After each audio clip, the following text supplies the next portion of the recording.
Oi pessoal, sejam bem-vindos a mais uma aula aqui no Descomplicando o Nervoso. Hoje vocês estão vendo que o cenário está um pouco diferente, aqui é a minha cama e eu resolvi fazer esse vídeo pensando nesse período de quarentena que a gente está vivendo. Então eu sei que muitos pacientes agora estão inseguros de ir para as clínicas, estão inseguros de deixar que um fisioterapeuta entre na sua casa e eu realmente acho que a melhor opção nesse momento que a gente tem é o isolamento social. Então o ideal mesmo é que a gente se previna, é que a gente não tenha esse contato. Fisioterapia é uma profissão de muito contato, de mão, de pegada, então se a gente puder evitar é melhor. Como a maioria dos pacientes neurofuncionais são pacientes que muitas vezes têm hipertensão, diabetes e doenças crônicas, com às vezes lesões severas, moderadas a severas de sistema nervoso, a gente resolveu fazer esse vídeo aqui no canal. Vou colocar também no Instagram e vou colocar o link no Telegram para que a gente possa ensinar para os nossos pacientes alguns exercícios que eles podem estar fazendo em casa para não ficar parado nesse período. Então são 40 dias ou mais que a gente deve ficar em casa, então nesse período a gente não pode parar. A gente sabe o prejuízo da inatividade, a gente sabe o prejuízo para os nossos pacientes, o que é estar parado nesse período, que é não fazer exercício. Mas a gente também sabe que neste momento de pandemia, talvez o risco-benefício ainda seja pior, estar fazendo fisioterapia num ambiente com muitas pessoas, você que é uma população de risco, idoso, diabético, hipertenso ou que tem uma doença crônico-degenerativa. Então a ideia nesse vídeo, em casa, tá? De vez em quando vocês vão ouvir o barulho das crianças, porque estamos nós 4 em casa, eu, meu esposo e meus 2 filhos. É possível que em algum momento você escute ou eu tenha a participação deles em algum momento dessa aula, mas é importante que eu prezei por fazer nesse ambiente domiciliar, para falar da importância da gente estar em casa nesse momento, da gente se prevenir e para poder ensinar dentro do que você tem dentro de casa. É como você vai fazer um exercício na cama, é como você vai fazer um exercício na cozinha, é como você utilizar de estratégias do próprio lar para não ficar parado, tá certo? Então uma das coisas que eu queria falar para vocês, já vou me ajeitando aqui na cama, e aí a gente tem, eu vou falar de uma maneira geral, mas vocês sabem que existe uma série de possibilidades, Então a gente tem desde o paciente que vai estar acamado, deitadinho, que não está conseguindo se movimentar para nada, desde aquele paciente que já está andando, aquele paciente que precisa ganhar controle de tronco, enfim, as possibilidades são inúmeras.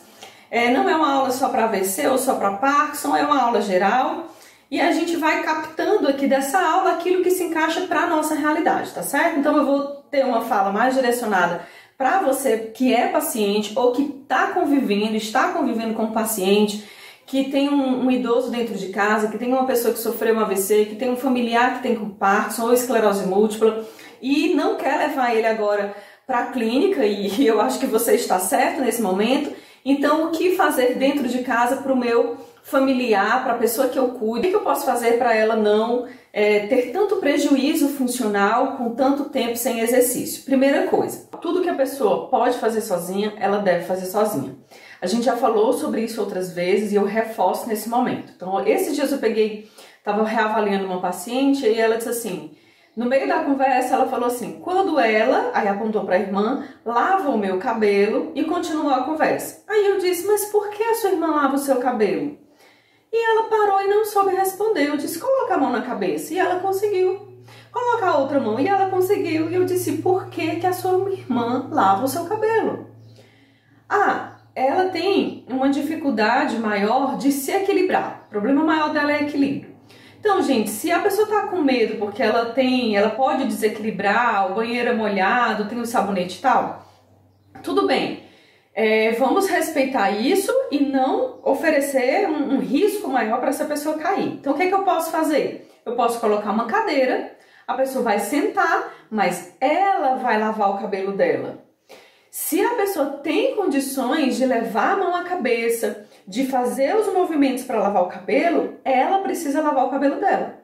E se em algum momento é um risco para ela estar no banheiro sozinha, em pé, aí sim você adapta, coloca uma cadeira em que ela possa estar sentada durante o momento de lavar. Ela pode até alguém acompanhá-la, entrar, sair. De fato, a gente precisa ter muito cuidado com a queda. Mas se a pessoa consegue realizar alguma coisa sozinha, naquele momento do banho, aquilo tudo que ela puder fazer, ela deve fazer. Ela só não vai fazer aquilo que de fato for arriscado ou aquilo de fato ela não conseguir. Tá certo, pessoal? A primeira coisa para quem está em casa com um familiar e para você que é a pessoa que precisa se recuperar, que está aí com limitações nas suas funções, você precisa entender que você não necessariamente está doente. Você está com limitações funcionais, mas a melhor forma de se recuperar é se exercitando. Então, nada do que você pode fazer deve ser colocado para outra pessoa. Mas, Dani, eu não consigo, sei lá, abrir a tampa da pasta de dente. Mas eu consigo pegar a escova e consigo apertar a pasta de dente. Então, você não vai, porque assim, quando a pessoa não consegue um aspecto, aí a família tenta cuidar de todo o resto. Se ela não consegue abrir a pasta de dente, a única ajuda que você vai dar é abrir a pasta de dente. O resto a pessoa vai fazer. Então, se ela consegue apertar a pasta, botar na escova e escovar os dentes, de preferência com a mão que é mais fraca, com a mão que tem mais fraqueza ou que tem a dismetria, né, a mão que é mais difícil a pegada ou que apresenta o tremor, né, essa mão que é mais comprometida é que deve estar mais envolvida nas atividades, tá certo, gente? Então a primeira dica, e é muito importante que a pessoa faça tudo o que ela consegue fazer.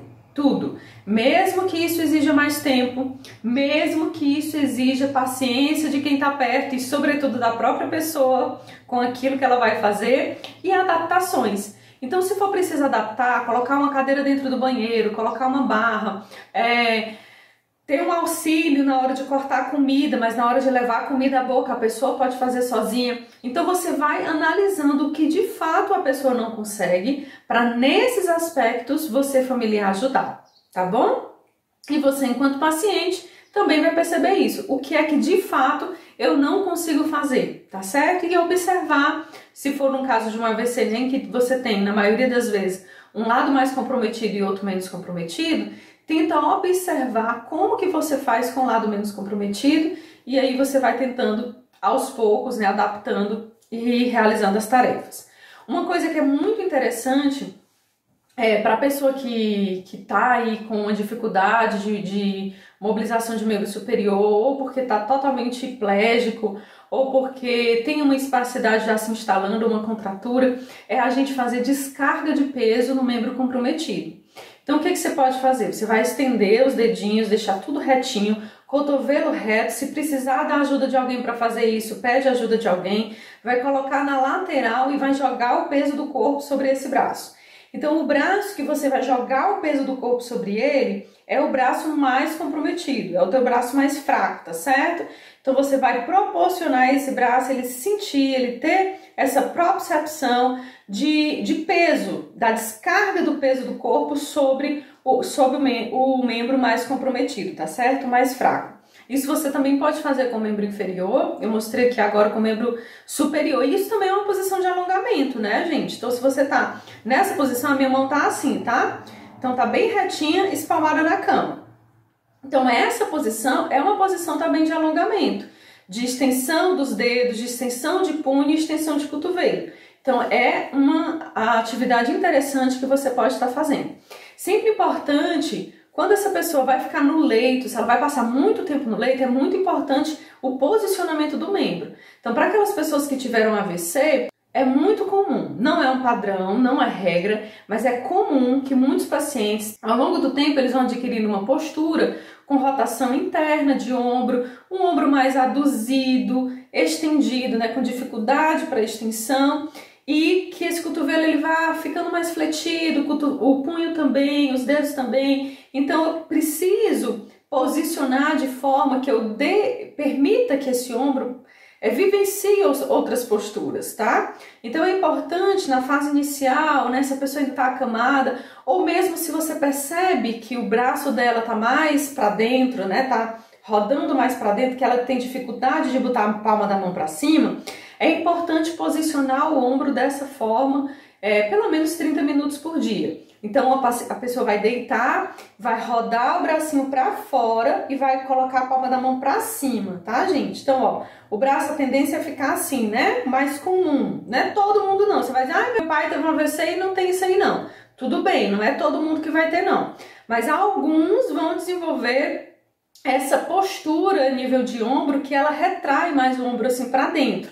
Então o que a gente vai fazer? A gente vai rodar esse braço para fora, colocar a palma da mão para cima, tá certo? E vai abrir esse ombro um pouquinho, vai colocar assim um pouquinho de abertura, tá certo? Ele vai ficar mais ou menos assim, deitado, vai ficar deitadinho na cama com o braço nessa postura. Evitar ficar assim, tá muito comum a gente pegar os pacientes, eles chegam pra gente assim, né? Segurando mesmo, trazendo ainda mais o braço, segurando o antebraço, né? Segurando nessa postura. Quando deitam assim, deita com a mãozinha pra cima. Então com a mãozinha não, com a mão. Deitam com a mão pra cima do corpo.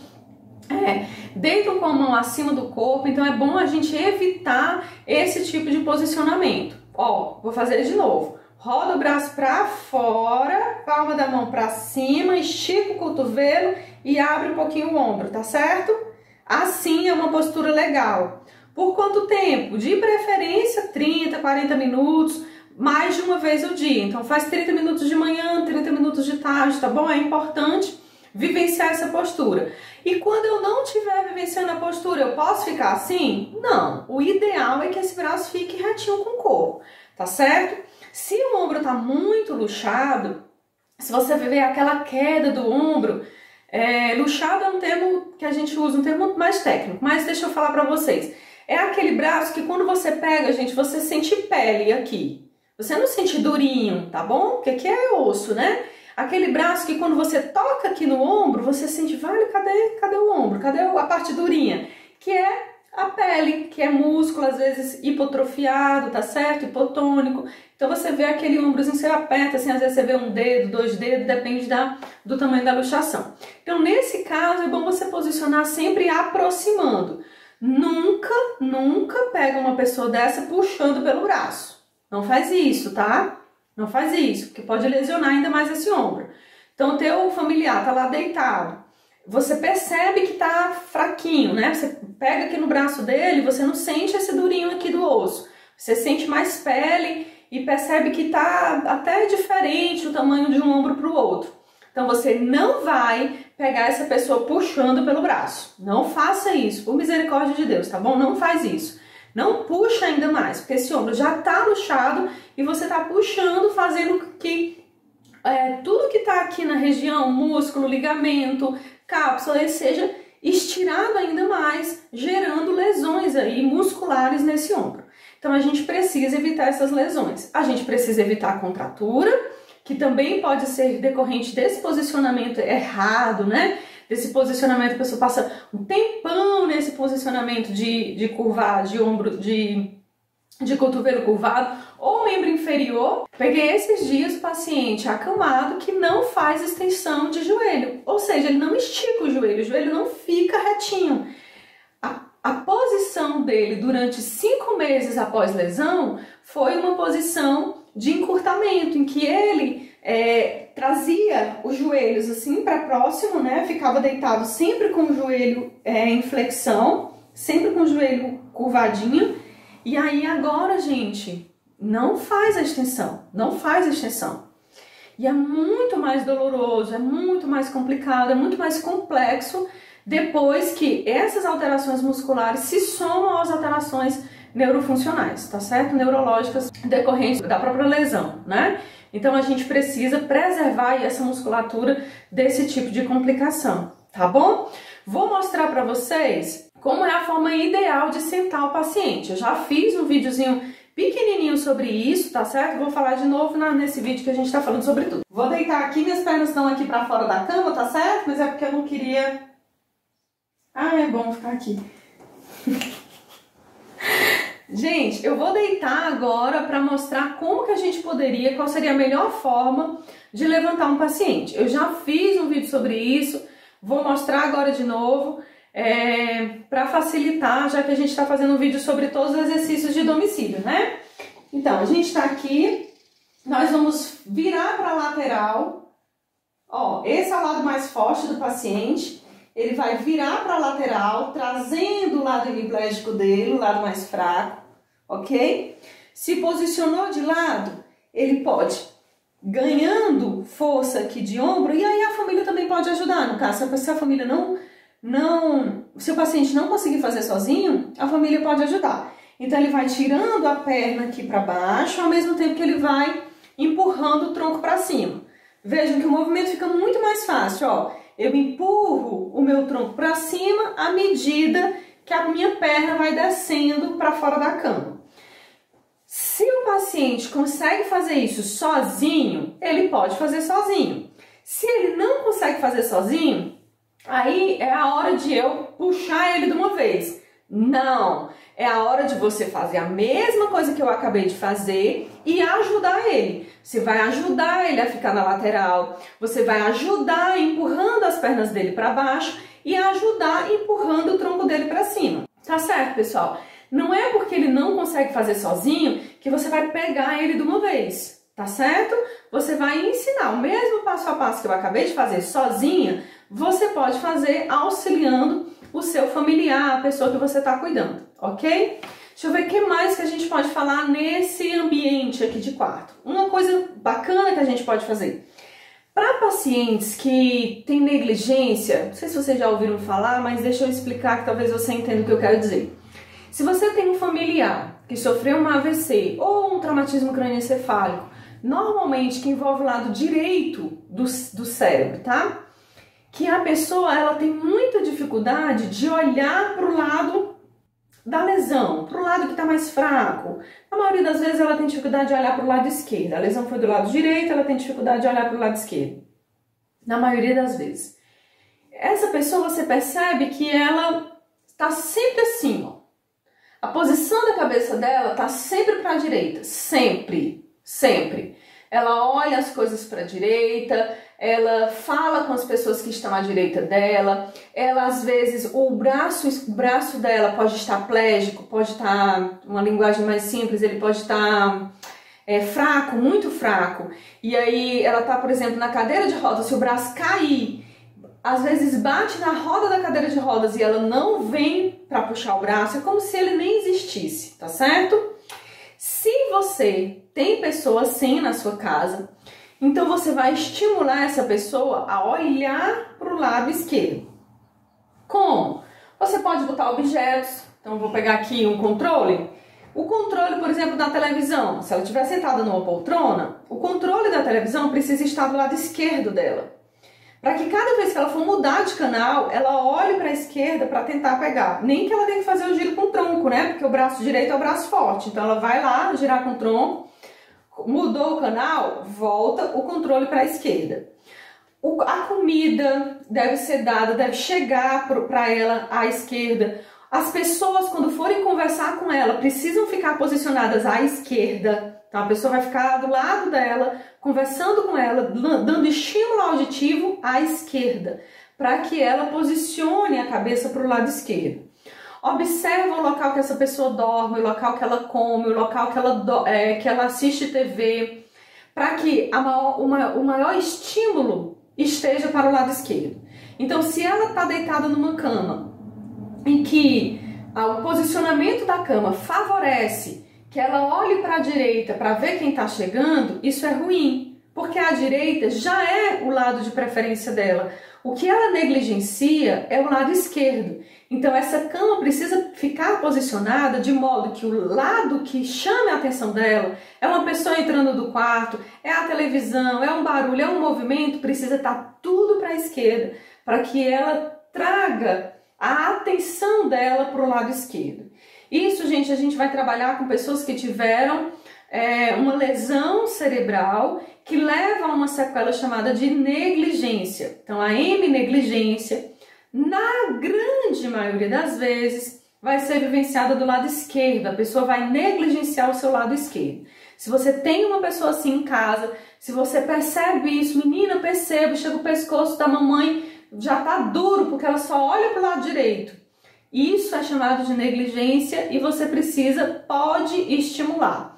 Isso também vai ser tratado na fisioterapia, mas nesse tempo que a gente está em casa, não vai deixar o pescoço da pessoa duro porque não olha para a esquerda. Estimula, traz todos os estímulos visuais, auditivos, né, perceptivos para a esquerda dessa pessoa. Tudo bom, pessoal? Então faz isso, tá bom? Faz isso para que a pessoa não fique ali negligenciando todo um lado do corpo dela. Ela precisa fazer um ajuste aí do esquema corporal e ela precisa perceber que aquele lado existe, que aquele braço existe, que aquela perna existe, que o lado esquerdo dela não desapareceu, ele tá ali e ele precisa ser reconectado, digamos assim, ao corpo, tá bom? Eu vou continuar agora mostrando outros exercícios de pé e alguns exercícios na cozinha também sentado, tá bom?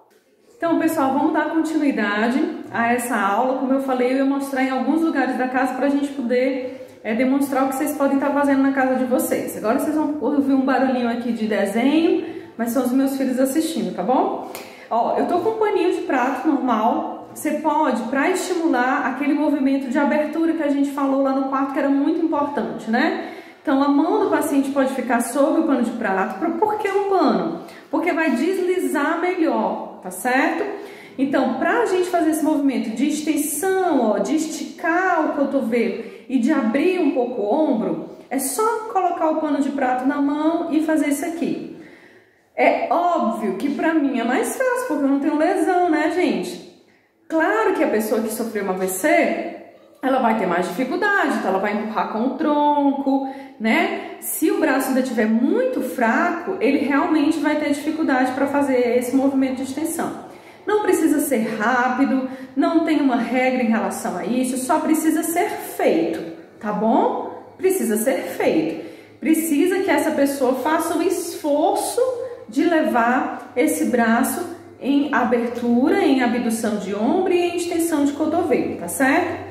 Ela também pode se sentar de frente, ó, de frente com a mesa, colocar os dois braços. Se esse braço aqui é muito fraco, ela pode colocar o outro em cima dele, o braço mais forte por cima e arrastar para frente. Então aqui, ó, ela vai fazer com extensão de cotovelo, o ombro vai lá na frente, ou seja, o ombro vai fazer uma flexão e ela vai lá na frente, levando também o tronco. Então, ela vai estar trabalhando o tronco aqui. E é muito importante para os pacientes trabalharem tronco. Então, ela vai lá na frente, ó. Leva o tronco lá na frente, faz a flexão de cotovelo e volta. Vai lá na frente, fazendo flexão de cotovelo e volta, trabalhando o tronco atrás, ó. O tronco vai trazendo o corpo para trás.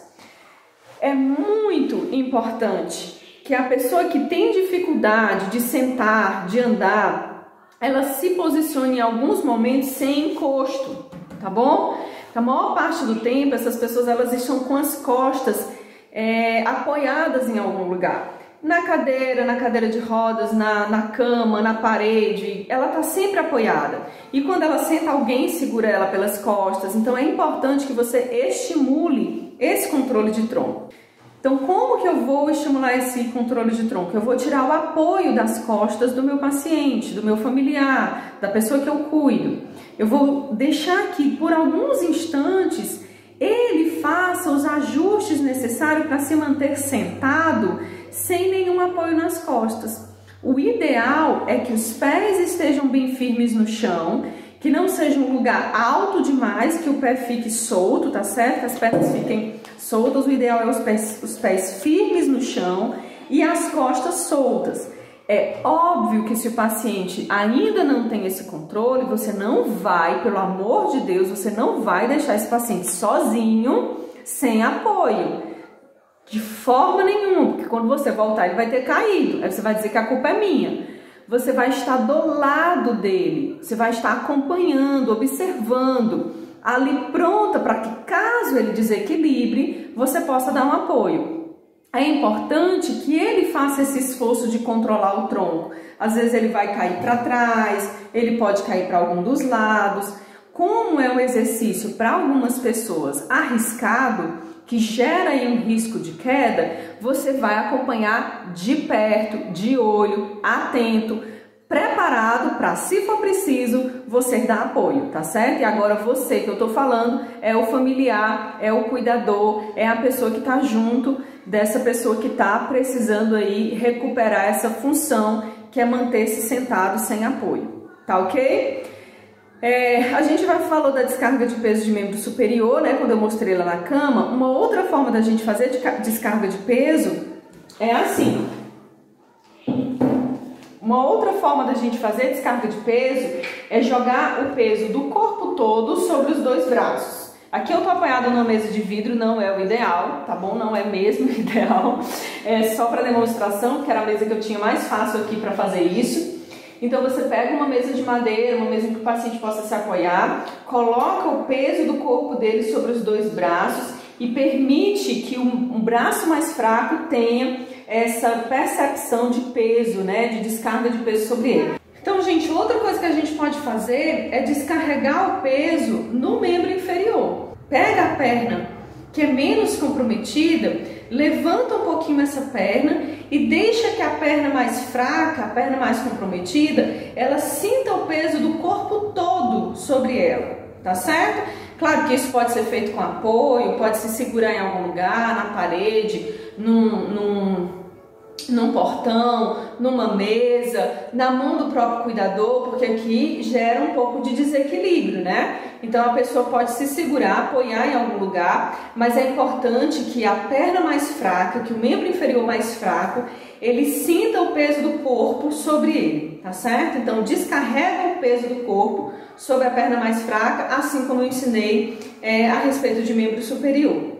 Outro exercício que a pessoa pode fazer para treinar o equilíbrio nesse tempo, a gente pode treinar tanto o equilíbrio estático, que é de fato ficar em pé, sem se apoiar, sem se encostar em nada, né? Só ficar em pé e fazer posturas em que o calcanhar de um pé toca os dedos do outro. Então ele fica bem retinho assim, ó, um atrás do outro. A gente pode fazer também na tentativa de trabalhar um equilíbrio estático, e pode ser dinâmico se eu começar a caminhar. Esses treinos de equilíbrio, gente, a gente precisa fazer com muito cuidado. Então você não vai fazer isso se o seu risco de queda é muito grande, você não vai fazer isso sozinho, porque sinceramente cair nesse momento é a sua pior opção, tá ok? Então você não vai fazer isso se isso não for extremamente seguro, no sentido de que você não vai aí se arriscar a cair, a fraturar, a se machucar. Você vai ter uma pessoa, você vai me prometer aí, ó, tô fazendo um compromisso aqui entre nós. Você só vai fazer isso se tiver alguém do seu lado que possa te dar esse suporte, caso você desequilibre. Se o seu déficit de equilíbrio for o suficiente, né, para te gerar aí um risco de queda, tá bom? Então não vai se arriscar desnecessariamente. A ideia desse vídeo é coisas que você possa fazer com o máximo de segurança possível. Aí a gente vai vendo risco-benefício, né, gente? Hoje, nesse momento de pandemia, talvez o risco de você ir para uma clínica de fisioterapia seja maior do que o benefício de você ir para uma clínica. Fazer exercício em casa é um benefício maior, só que se você se coloca em risco de cair, aí o risco-benefício muda. Então talvez seja melhor você ficar parado e não cair do que você se exercitar e levar uma queda, tá bom? É só isso que eu quero que vocês entendam. Todos os exercícios que eu estou mostrando para vocês são exercícios que podem ser feitos em domicílios, mas que devem ser feitos com segurança. Então vocês precisam ser acompanhados por alguém ou ter a confiança, a certeza de que isso não te está colocando numa situação de muito risco. Tá bom, pessoal? Eu queria mostrar esses exercícios para vocês, para auxiliar. Vou tentar pensar em outros exercícios de membro superior, exercícios de força. Vou fazer outros vídeos falando sobre isso nesse tempo de quarentena, já que eu estou em casa. Aproveitar para ensinar alguma coisa de interessante para os pacientes e para os familiares. Ok? Tchau, pessoal! Aproveitem a aula, coloquem em prática, se exercitem, tá bom? Tchau, tchau!